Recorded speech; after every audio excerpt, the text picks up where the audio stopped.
Again, cutscenes. Who needs them? Who has time for them? We've got things to do. Hello everybody, it's me, your good friend Sparky, and welcome back to the Sonic Adventure 2 Chronological Let's Play. And we are on Crazy Gadget, the second to last Sonic stage, and probably one of the more infamous stages in the game. Crazy Gadget's kinda got a reputation to it, I feel like. Admittedly, for the longest time, this was not one of my favorite stages, but it has grown on me over the years. It's got a lot of weird gravity gimmicks, as you can see, and I feel like that ends up turning people off from it. And I have to say, I think, like, if you were to rank the different Sonic and Shadow stages in the game, I think, like, by default, Crazy Gadget might be the worst one, or at least near the bottom. So it's not the best stage, because you do have all these gravity gimmicks, and they do mess with your controls sometimes, and they do mess with your orientation and your depth perception, and it can kinda be a bad time depending on what happens. Add into the fact that Crazy Gadget is another very long stage. Again, much like the Death Chamber video, this is going to be the only actual act in this particular video. Not because it took as long as Death Chamber, but just, like, by default, what it ends up getting combined with, it's just better to leave it by itself, I feel.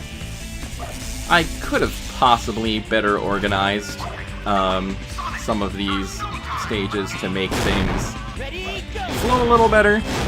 Also, we can do that, by the way. Lightspeed Dash is, Lightspeed Attack is a lot of fun in this stage. I do give it that.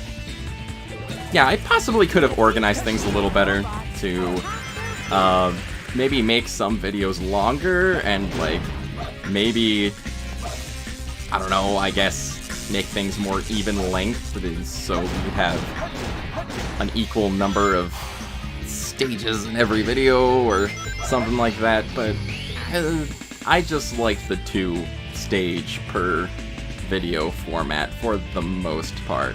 Death Chamber and Crazy Gadget were kind of the anomalies to that, but I still feel like the way I've got it set up is appropriate. Anyway. What was I saying? I completely lost track of my train of thought, honestly. Right, Crazy Gadget. Not the best Sonic stage, I feel. But, again, I do have to say, it has definitely grown on me quite a bit. Not that it's my favorite stage or anything still.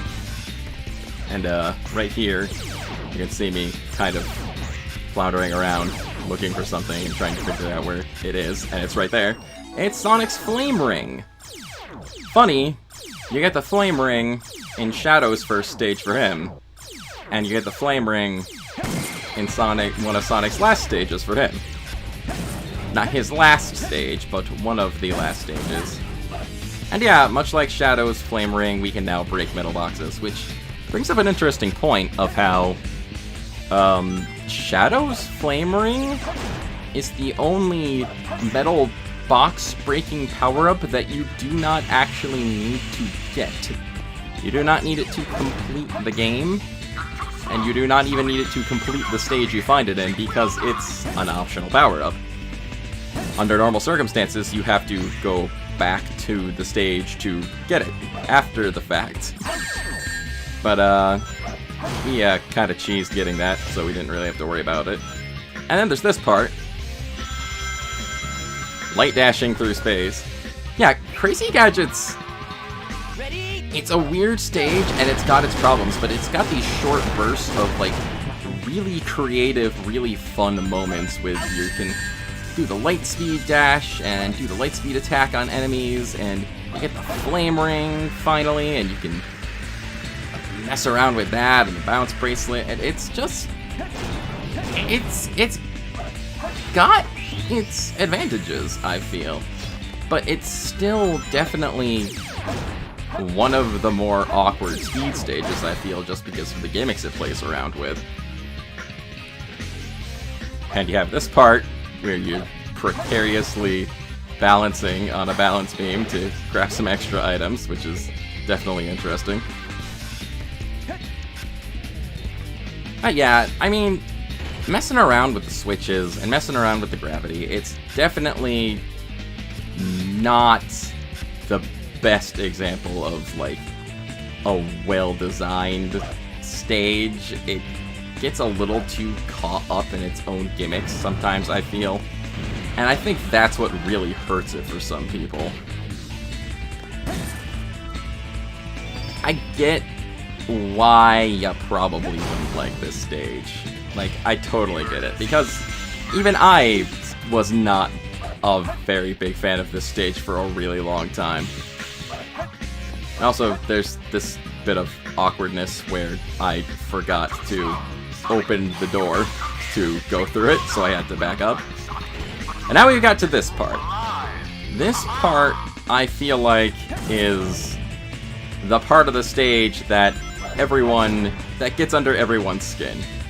Because you're moving around these different platforms, you're flipping gravity, and so you have to walk along the walls or walk upside down, and it can make your controls really weird and awkward, and it can be difficult to tell what direction you're going in, and stuff like, you know, flying off into space happens, you know, kind of like this.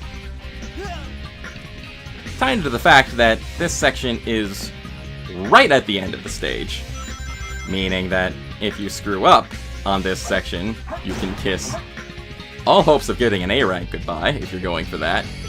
It definitely makes it one of the more frustrating stages to get good ranks on, I feel. Especially if you're prone to not being able to, like, keep your bearings as well when the gravity starts getting screwy. It's got its problems. But again, at the same time, it's super creative, so this stage has definitely grown on me over time.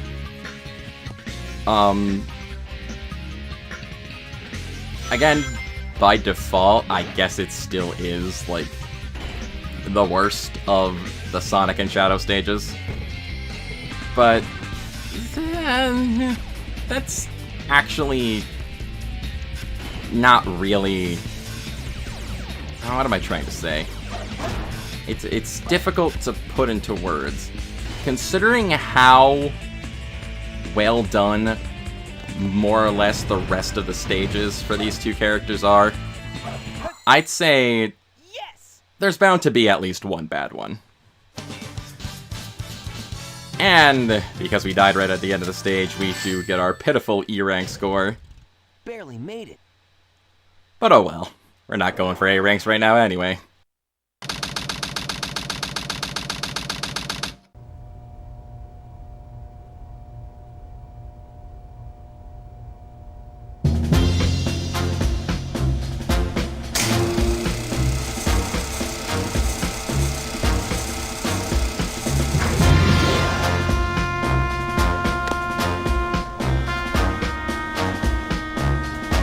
Let's take care of business first, shall we, Sonic? Hand over the Chaos Emerald, slowly, and then we'll talk about your girlfriend. That is, if you really care for her. Handing over the fake emerald? I can kill two birds with one stone. Put the emerald down right there and back off.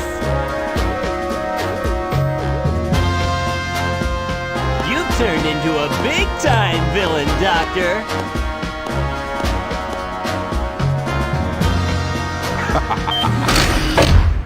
Whoa!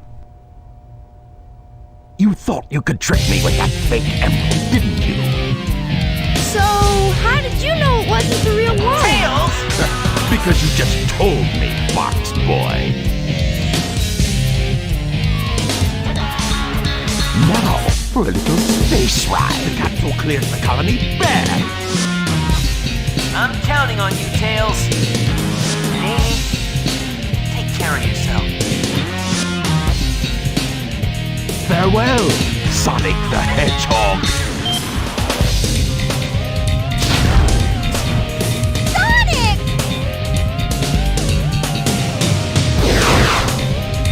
It has the same wavelength and properties, but is less powerful than the real one. The same wavelength and properties. But can I do this? Farewell, Sonic, my admirable adversary.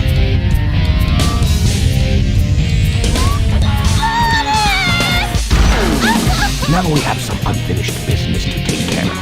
If you give me the real emerald, I will release you both. You have my promise. Sonic! Huh? Sonic asked me for the first time to do something for him. I won't let him down. I won't give up!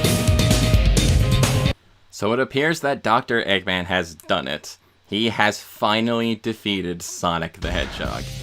And now we're gonna gun down his best friend, because it's time for Dr. Eggman's final boss fight against Tails. And oh boy, is this fight a different story than the previous one. Tails has access to his special attacks in this particular fight, like the power laser. And he really likes using it. You gotta keep your distance from Tails in order to not get hit by that, and it's really easy to accidentally run into walls, which then lets him hit you. And normally, in instances like this, I would cut out the deaths I suffer, but I want you to experience this with me, because this is probably, and you would never expect it, probably one of, if not the most difficult boss fight in the game. He's also got missiles, in case you missed that, and it's just, it's just kind of a mess sometimes. It really is. You take hits pretty quickly. Your lock-on missiles don't work as well in this fight because Tails is usually going to be on the move. So you've got to try and cut him off at the pass. Or possibly use that capsule in the middle of the room to cause an explosion and catch him in that. Trying to get up close and use your close range punching glove attack too can be an option, but probably not recommended if he decides to use the power laser. But there you go. That is Tails down. Of course, though, there's another side to this fight. And Tails' final boss is Dr. Eggman. Interestingly enough, though, is that this particular fight did not go as poorly. This probably ends up being one of the easiest times I have with this particular fight in the long years of playing Sonic Adventure 2. He didn't really get off any special attacks or anything, aside from this one right here, which I do manage to avoid, and then I think he ended up taking himself out there, I believe. Which, definitely an interesting way for Dr. Eggman to end the fight.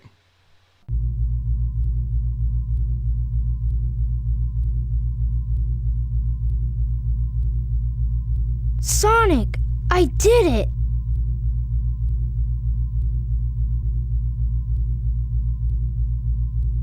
It's cutscene comparison time! And this particular one brings up kind of a weird timing inconsistency. It starts with Dr. Eggman holding Amy hostage at a canon countdown of 33 minutes, which is strange because Sonic finds out Amy's been kidnapped at 45 minutes on the hero side.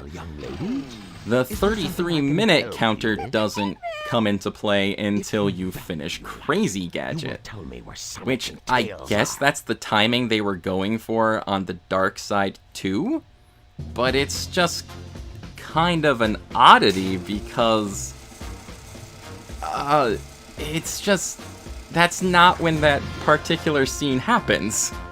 It should start on the dark side with the 45 minutes. Let's take Correct? business first, shall That's we, I'm right in thinking that, right? Slowly, It's and just then we'll talk about your just good kind of a weird inconsistency that's not really in too many other places in this game. I'm sure there are a few that can be brought up, but I feel like this is one of the more notable ones, one of the more obvious ones, rather. The cutscene itself, when you get to the point where they line up with each other, you can notice more of those weird lighting differences, like from the Sonic and Shadow introductory cutscene where they first meet. And there's more of the, like, differences in line delivery timing that happened during the Egg Golem cutscene. No, it wasn't the real one. But they're way more numerous in this particular scene, and they're not really as noteworthy, I don't think. The cutscenes, regardless, they flow pretty much the same. It's just that mostly Dr. Eggman's lines are said at slightly different times, so I'm not really gonna go pointing them all out, because that would end up taking quite a while, I think. One of the major key differences once this part of the scene starts is that we don't get to see Sonic's inner monologue from within the capsule he's stuck in, when he's contemplating doing something with the fake Chaos Emerald. Instead, it just really jumps right to the capsule exploding in space. Not a lot of fanfare there, it just kinda makes it so Sonic explodes. Which is the third thing that Dr. Eggman's exploded in this game. He exploded Prison Island, he exploded the moon, and now he's exploded Sonic. Which I think might be his greatest accomplishment, I think. The other kind of notable difference at the end here is that on the Sonic and Tails side of things, Tails is kind of like bathed in a red light as this scene fades out, which is a little strange. That's not all for our bonus content this time around. We've got one more upgrade to get. One more upgrade we have to backtrack to get, rather. And it's all the way back in City Escape with Sonic. And it's also kind of a decent way into the stage, so we are going to jump ahead a little bit, just so we can see where it is a little quicker, I would think. And also we get to jam out to City Escape again for a little while, which is always fun. Starting when Sonic is running down the building here, you're arriving right at where this upgrade is. You can flip on the bars if you want, but you don't have to. In the floor there are some steel crates. In order to get down there, you actually need both the bounce bracelet and you need the flame ring. Just having one or the other won't do you any good. You need to be able to target the crates below you and also have the capability of breaking them. And not hitting that spring also helps. It kinda does. And we get Sonic's second to last upgrade, the Magic Gloves. Change to the Magic Hand in the action window and press B. When an enemy is close, capture enemies and they will turn into a ball. Try throwing them at other enemies. So, yeah, Sonic's magic now. He transforms enemies into a ball, and you can throw them at other enemies. Which doesn't always work. This one's weird.